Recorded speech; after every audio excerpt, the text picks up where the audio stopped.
This is Claim Your Potential, the Empowerment Podcast. I'm Sofie Lindberg, your host and the Executive Director of Claim Your Potential. Get ready to embark on a transformative journey where we empower women and girls to unlock their full potential in every aspect of life. It's time to claim your potential and step into a life of empowerment. Tune in every Tuesday as we ignite your inner strength, provide actionable insights, and empower you to achieve greatness. So, are you ready to claim your potential? Hello, everyone, and welcome back to Claim Your Potential, the Empowerment Podcast. I'm your host, Sofie, and for this episode, we are joined by Diamond Drip to discuss how to be a solopreneur. Diamond is a business advisor and life enhancer in Maryland, USA, with a diverse background in visual communications, digital marketing, and alternative wellness. Diamond brings a unique blend of expertise to her work. Her mission centers around empowering seasoned solopreneurs who possess the knowledge but seek guidance in establishing essential systems for sustainable growth. Diamond also recognizes the significance of addressing mindset challenges prevalent among her clients, ranging from fear and overwhelming and imposter syndrome. One of the hallmarks of Diamond's approach is her belief in collaboration over competition, where she fosters an environment where collaboration reigns and everyone benefits from shared experiences and knowledge. Please welcome Diamond Drip. Thank you so much for being with us today, Diamond. Thanks for having me, Sofie. I'm so honored to be here. It is such a pleasure to have you on. I would love to start our episode with hearing a little bit about your journey and how you became a solopreneur and business advisor. Yeah, for sure. So for me, I turned to entrepreneurship out of necessity. I had just signed a 12-month lease for my first apartment with my daughter, who was 3 at the time.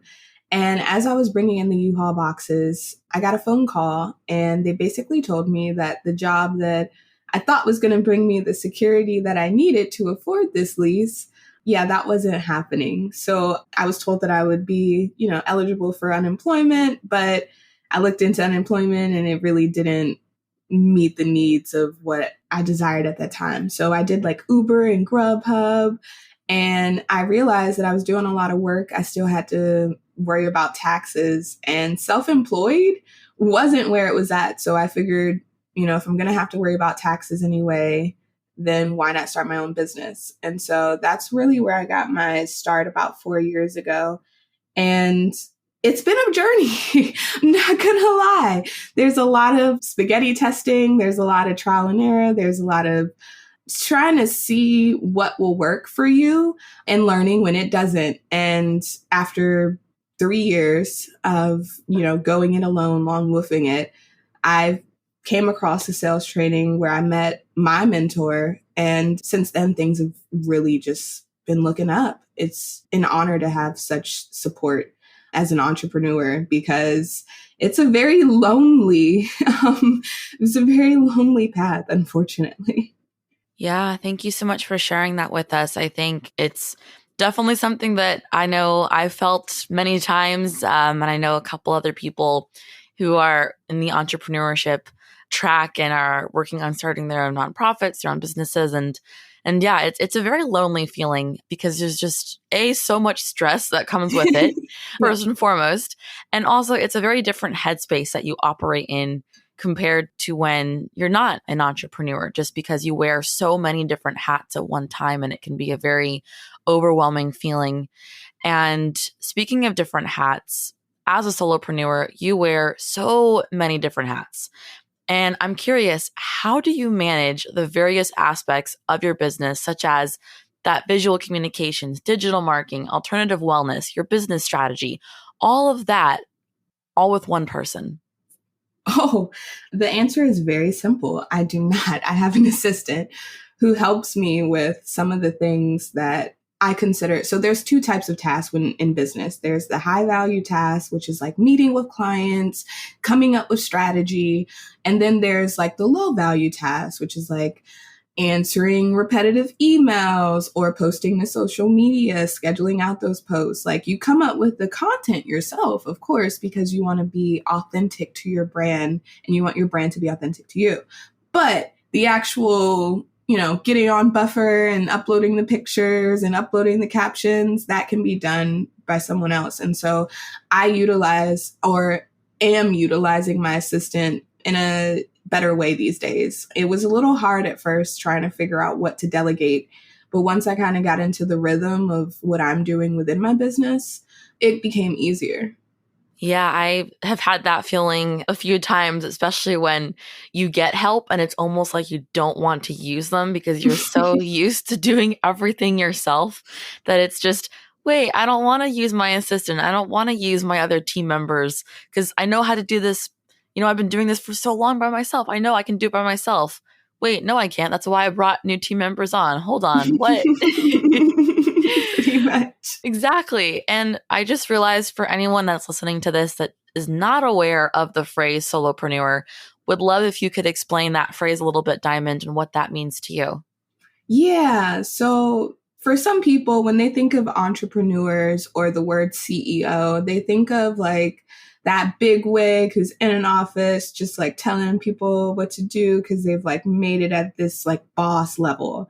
But not everyone who's an entrepreneur is that vision with a team and an assistant even. Some people are just them. So for example, a health coach who is helping people get their diets right, but they don't have an assistant. It's just them and whatever tech app that they're using. That's a solopreneur because as a health coach, they have to be responsible for their billing. They have to be responsible for the customer service, the actual like coaching piece. They have to be responsible for marketing and imagery. Like they wear all of the hats, but it's just this one person. Yeah, I think that's a great definition there. And I liked your example in explaining a solopreneur because I know when I first came across the term, I was very unfamiliar with it, but it happened to be that where I was in my nonprofit at that time when I came across the word, I realized, oh my gosh, I'm a solopreneur.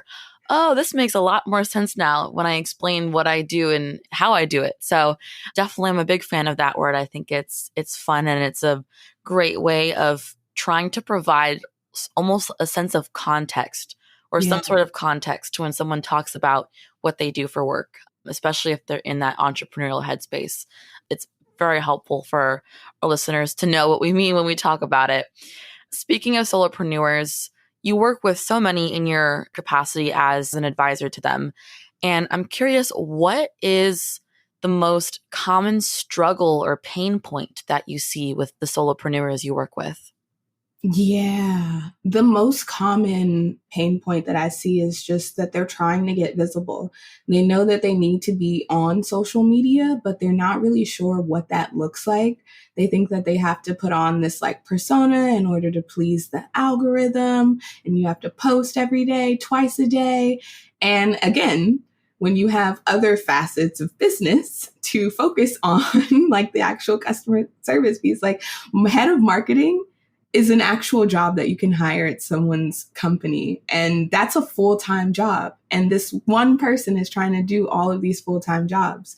So again, one of the biggest struggles that I've seen them is getting visible because they're trying to do so many other things that something is going to fall through the cracks. And so for me, an example that I like to use simply because I do have a degree in visual communications, like the graphic design part was easy for me. Like, sure, coming up with a bunch of posts at once, using ChatGPT a little bit to come up with some quotes that maybe I wouldn't have found on my own. But what was happening was because I was cramming like 30 posts into 4 hours, like just trying to bang them out, they weren't the highest quality posts.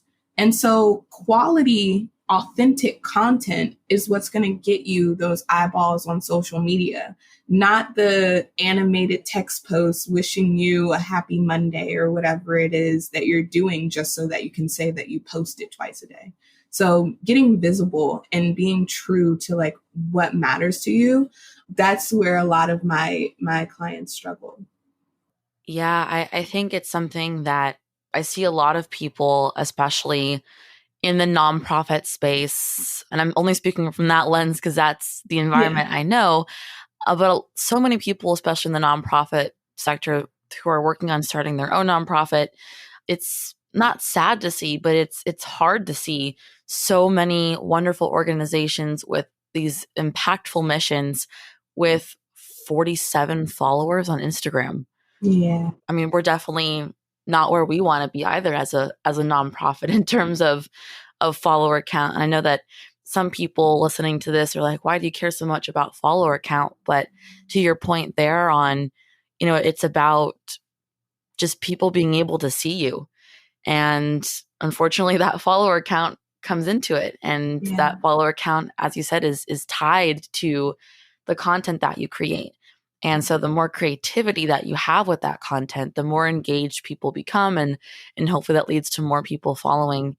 And it's not good to hear, but it's comforting to hear that, we're not alone in dealing with that almost everyone, especially in that, starting out on that brand new venture phase, is struggling with visibility. And I think that's comforting to hear, especially since I pretty much just was in a meeting a couple hours ago, kicking myself for the lack of visibility that we have. I was like, oh my gosh, I don't know how we're going to do this. So it's good to hear that it's not just us. And I think a lot of our listeners that are in that space can find comfort in that as well. And this ties into my next question, because I feel like in the entrepreneurship world, there's so much competition. And part of what you say, Diamond, is you value collaboration over competition. And that's such a unique approach because you emphasize that community is key. And so could you explain why this philosophy of collaboration over competition is so important to you and how it can actually benefit your clients? Yeah, I believe that collaboration over competition is really important because when you take, and this is like one of the things that I say, when you take your ego out of it a little bit, because really competition, ego comes into play a little bit. But when you take your ego out of it and you see it from a place of like serving and just getting to know the other person, then you have no idea what doors may open for you or for that person. If you're just closed off because, oh, they're in the same industry as I am, or, oh, they have the same title as me, then you're not able to build those strategic partnerships or those referral partners. A perfect example of this is I had a one-to-one with someone, and he has coined the term and hashtag reclaim your premium. And he went over a very in-depth explanation of what exactly he does as an insurance advisor, which is not the same as a broker, because he did go into detail on that as well.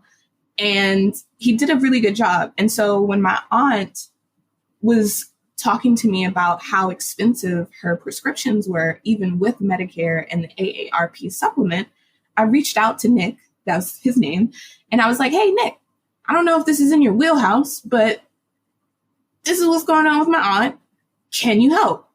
And he needed a little more context. I gave it to him. And it ended up being a situation where, because Medicare was involved, he actually had to refer me to someone who works specifically with Medicare. Had Nick not embraced the collaboration over competition with this other person, then he wouldn't have been able to, I feel, strengthen our relationship, because that shows me that you're not selfish, that just because you can't help, you still want to help. And so if you know someone who can help, you'll refer them. And so I think that if all kind of solopreneurs, even entrepreneurs, even just really anyone embrace this mindset of collaboration over competition, who knows what kind of things could open up opportunity wise. Absolutely. And thank you for sharing that example there. Yeah, I see so much power in just growth, and so much power that collaboration has on growth, especially not just as, an organization or a business, but as people, right? Exposing yourself to, different perspectives, to different expertise, to people who've been in the sector 10 years more than you or 10 years less than you, because there's so much that you can learn from each person. And so, absolutely, I loved that that was part of your bio and that previous conversations that I've had with you, that's always been something that I've just seen in your overall approach to everything, is that collaboration over competition, right? You'd rather, Yeah. Help someone out to make sure that they're not making the same mistakes you are, or to, provide your expertise because you know that, hey, there's something valuable I can add to this conversation, rather than, that constant competition for, well, I want to be ahead in the business advisor space, and you're also in the same field as me, and you know what, there can't be two of us, and I'm Yeah. gonna not help you because whatever. So definitely something that resonated with me there. More of a specific question here. I feel like many aspiring solopreneurs really struggle with finding their niche and their target audience. And so, what advice do you have for them in defining their unique selling proposition and really identifying their ideal targets? Basically, how do they get focused? Yeah, of course. It's really just this one thing. You want to focus on the people who you want to affect the most change in. So for me, when I look at my ideal or my perfect prospect, dream client, ideal client, there's so many different words for it. I think about who is it that I know I can help. And when I really did some soul searching, it was someone like me. It was someone who is very organized and they are disciplined and they might have some challenges holding them back. In my case, my bipolar 2 depression held me back for a really long time. It affected my mindset. It made me believe limiting beliefs that I had about myself and about the things that I had been through in my past.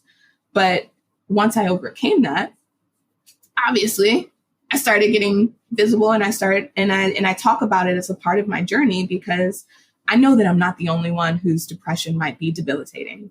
So for me, when I think about the person who I want to affect the most change in, it is a woman, because I like saying things like the sisterhood and tribe of women and all of those fun things. I do have a couple of male clients, but I love the sisterhood embrace. So it's a woman who is in their early 30s up to 50s, because I know for myself, I use a lot of tech. I use a lot of AI. And once you get past a certain age, you become a little more technology adverse. So I know for my perfect client, they're not going to be in that older age bracket. So it's a woman, they're in their early 30s to late 50s, and they have a vision, they have a message that they want to get out into the world. They just don't know how to do it. And even when it comes to like simple things, like people say all the time, you should just be authentic. They overthink what being authentic means, so much so that they don't act. And so those are the people that I really love affecting change in, because they have a message. They just need a little, what is the gardening term? Is it pruning? I think it's I like think they so, just, yeah. yeah, they just need a little bit. And so, they have the stuff there, the discipline, the organization, the commitment to getting their message out there. They just don't know how or where to start or what that means for them specifically. And so I help them with that. I think that what you said there, I'm thinking about that strategy process of, all right, who's our target audience and who do we want to affect change in? And I think that that's such a fantastic way of looking at it. It's all right, think through, who you really want to have the most impact on. Maybe it's someone like you and where you're at in your life, or maybe it's someone you want to do it on someone that was like you 10 years ago and you want to change their life so that maybe they didn't have the same path that you had. And I think that really connecting that, as you were saying, makes it a lot easier to be authentic, or makes it a lot more, I guess, authentic to be authentic. Yeah. I don't know if that makes sense, but No, it does. it's coming from a more authentic place when you're giving out advice or you're putting out content around, the services that you provide, really being able to connect it to who you are, what you've been through, where you're going, the people and the experiences that you've had. Absolutely. I think that that's such a great way of figuring out your niche and how to identify your target audience.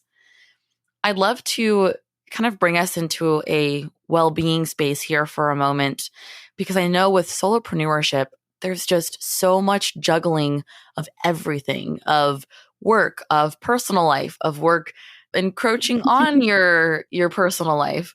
So how do you prioritize self-care and maintain a healthy balance between those professional commitments and your well-being? Yeah. So I have a tool that I work with my clients to implement. It's one of the first things that we do. It's called the Freedom Calendar. And there's a freedom schedule that goes along with the Freedom Calendar if you really are that, attention to detail person. And so basically what the Freedom Calendar does is it looks at your entire month. It breaks it down into 4 weeks. And what you do is you identify the critical distinctions of when you're working in your business versus on your business, because that's super important. A lot of us feel like we're turning our wheels oftentimes as solopreneurs because we're like answering emails and then we're on a Zoom call and then we're doing some admin because this landing page needed to be corrected. And then we're on social media getting back to people because we know that's important. And by the end of the day, we've done a bunch of stuff, but the things that we really wanted to accomplish that day maybe got put to the side for another fire that came up and we had to put out. And so what the Freedom Calendar does, it allows you to give yourself a little self-compassion and a little self-grace. For example, I'm looking at mine right now. And so on Tuesdays, on here I have yoga, networking and JV chats, training, and tailor learning, because those are the things that as long as I got those done today, then I can breathe knowing that I accomplished something. Because if I'm going to yoga, that means I'm building community because it's open to the public. If I'm joining networking calls, that means that I'm creating joint venture partners and possible referral partners. If I'm going to training, that means I'm up-leveling not only my personal development, but also my business knowledge from the mentor that I hired. And then Taylor, that's my daughter. Of course, I want personal things on there too. She isn't with me all week. So when she comes home, I want to make those learning experiences and fun experiences something that are memorable for her. So if I do the other 3 things that were on the list, then it should be no reason why I can't spend time with her. Not only does it plan for the distinction of when you're working in your business versus on your business, but it empowers you to designate days off. It is one of my favorite things, or has been one of my favorite things this summer, to just take a Friday off. It's already planned, and go to Six Flags with my daughter and ride roller coasters. She's not tall enough for all the ones I want to get on, but that quality time that we spend together where I just unplug because we're at Six Flags, she loves it. Yes. Oh my goodness. I had a giant smile across my face there.